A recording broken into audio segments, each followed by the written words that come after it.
Mesdames et messieurs, bonjour et bienvenue pour cette nouvelle édition de Midi au Caire pour ce samedi, le 16 décembre 2023.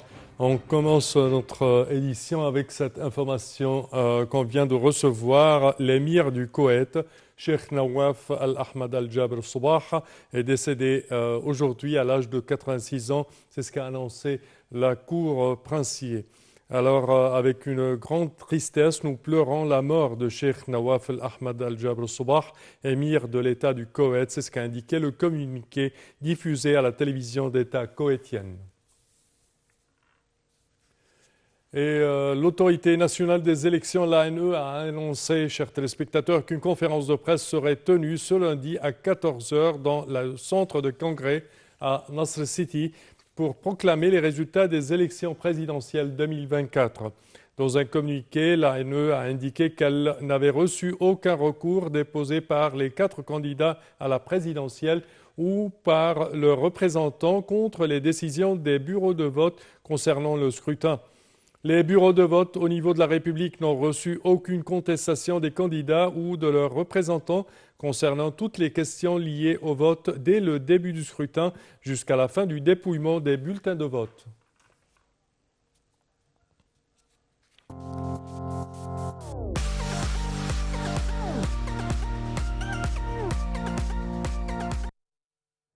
Et dans ce même contexte, la Ligue arabe cite la présidentielle égyptienne s'est déroulée conformément aux dispositions juridiques.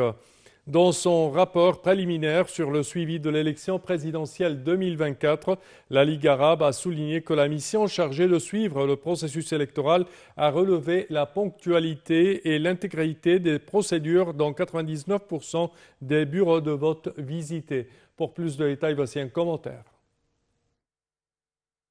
Les élections se sont déroulées conformément aux dispositions juridiques régissant le processus électoral et a permis à l'électeur égyptien d'exercer librement son droit électoral. C'est ce qu'a affirmé l'ambassadeur Khalil Ibrahim Al-Zawadi, secrétaire général adjoint et chef de la mission de la Ligue arabe chargée de suivre les élections présidentielles égyptiennes 2024 lors d'une conférence de presse. M. Al-Zawadi a passé en revue le rapport préliminaire publié par la mission de la Ligue arabe chargée de suivre l'élection présidentielle en Égypte 2024.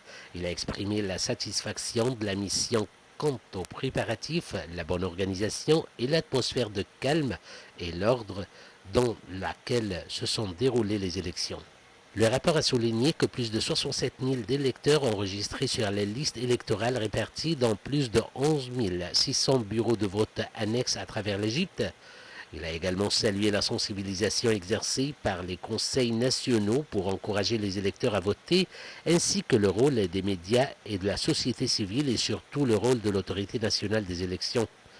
Le rapport a souligné que les conditions de candidature à l'élection présidentielle étaient objectives et logiques, notant que la période de propagande électorale s'est déroulée dans le calme et ce jusqu'au silence électoral.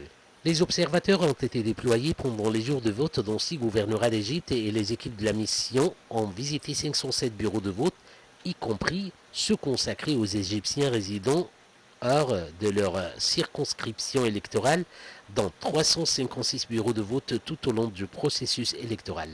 La mission a observé le professionnalisme, l'impartialité et la transparence du pouvoir judiciaire supervisant le processus électoral, saluant le contrôle judiciaire qui constitue une garantie importante de l'intégrité des élections.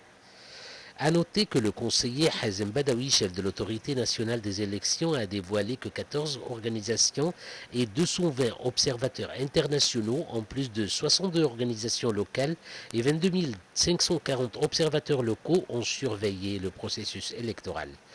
Aussi, aucune plainte n'a été enregistrée lors du processus de dépouillement, a indiqué le rapport, soulignant avoir observé une faible présence d'observateurs locaux et internationaux dans les bureaux de vote qu'elle a visités.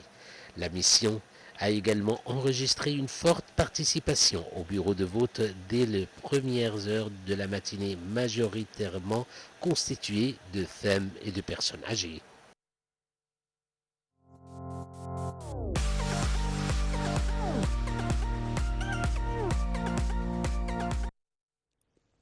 Et le Premier ministre, Dr Moustapha Madbouli, a ordonné l'élimination des obstacles bureaucratiques qui entravent le travail des sociétés pharmaceutiques en Égypte.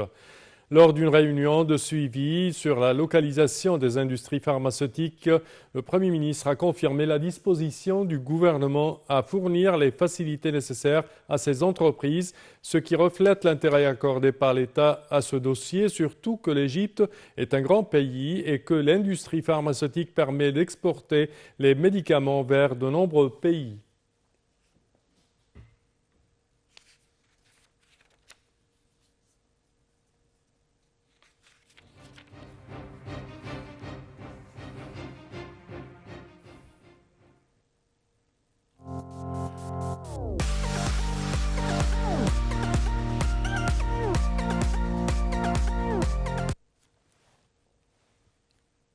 Et le ministre du Tourisme et des Antiquités, Ahmad Issa, a affirmé que l'État égyptien vise un taux de croissance de l'industrie touristique estimé de 25% jusqu'à 30% par an. Lors de la séance inaugurale de la 26e édition du Conseil ministériel arabe sur le tourisme, tenue dans la capitale qatari Doha, le ministre a dit s'attendre à une croissance rapide du marché en Égypte grâce notamment à un meilleur accès à la destination touristique égyptienne.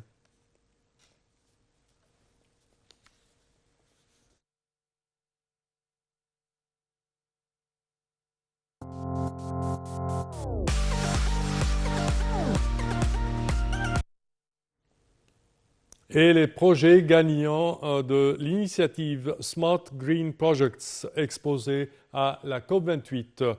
Les jeunes Égyptiens propriétaires de projets gagnants de l'initiative nationale Smart Green Projects ont présenté lors de la conférence des parties à la Convention cadre des Nations Unies sur les changements climatiques COP28 aux Émirats arabes unis leurs projets qui ont été loués et soutenus par de nombreux investisseurs pour les mettre en œuvre. Ces projets qui comprennent des idées créatives et innovantes font de l'initiative un modèle pionnier pour mobiliser l'action climatique et maximiser les ressources de l'État grâce à l'utilisation des technologies de pointe de l'information pour soutenir le plan de transition numérique et celui de l'autonomisation des femmes et des jeunes face aux défis liés au changement climatique.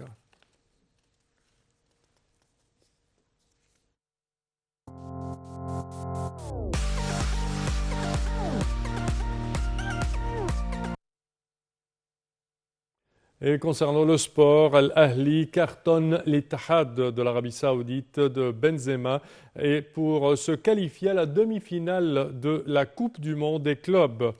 Le club Al-Ahli ou les Diables Rouges ont battu une équipe étoffée de talent pour se qualifier à sa 6e demi-finale de son histoire de Coupe du Monde des clubs et affronter la formation brésilienne de Fluminense. Pour plus de détails, voici un commentaire. Dans une démonstration de maîtrise tactique, le ténor égyptien Ali a orchestré une victoire de 3-1 contre le champion saoudien et pays hôte, l'Ittihad de Jeddah, pour se qualifier à la demi-finale de la Coupe du Monde des clubs. Cette victoire marque la 6e participation d'Al-Ahli aux demi-finales de la Coupe du Monde des clubs, préparant ainsi le terrain pour une rencontre captivante contre les champions de la Copa Libertadores du Brésil, Fluminense, prévu pour lundi. La défaite était choquante pour la foule locale, dont les aspirations à la gloire étaient alimentées par la présence de grandes stars telles que Karim Benzema, lauréat du Ballon d'Or en 2022, et le duo du milieu N'Golo Kanté et Fabinho en provenance de la Première Ligue. Dès le début, les Diables Rouges ont affirmé leur force manquant de peu d'ouvrir le score en début de match. Le défenseur international égyptien et vice-capitaine d'Ittihad Jeddah, Ahmed Hijazi, a bloqué 2 importantes chances de Mahmoud Abdelmenem Kahraba et Hussein El-Shahet. Les Rouges ont finalement été récompensés lorsque Ali Ma'loul a ouvert le score sur penalty à la 21e minute de la rencontre après une main de Zakaria Haussaoui dans la zone. Ittihad Jeddah s'est lancé à l'attaque, mais la bonne organisation défensive d'Al-Ahli et l'excellente performance du gardien Mohamed El-Chenaoui ont préservé l'avantage des Rouges. L'international des Pharaons a joué le rôle de héros à un important tournant de la rencontre en blanquant un penalty de Benzema juste avant la pause pour aggraver les malheurs des Saoudiens. La seconde période a vu le Tahad de Jeddah attaquer en masse, mais ils ont été punis pour avoir laissé de large espace aux attaquants de l'Ahli. Kahraba a donné une passe décisive à Hussein Shahat dans la surface qui a envoyé une belle frappe enroulée pour doubler le score à la 59e minute. 3 minutes plus tard, Imam Achour reçoit une autre passe de Kahraba dans la surface pour signer le 3e but de son équipe et son premier en Coupe du Monde des clubs.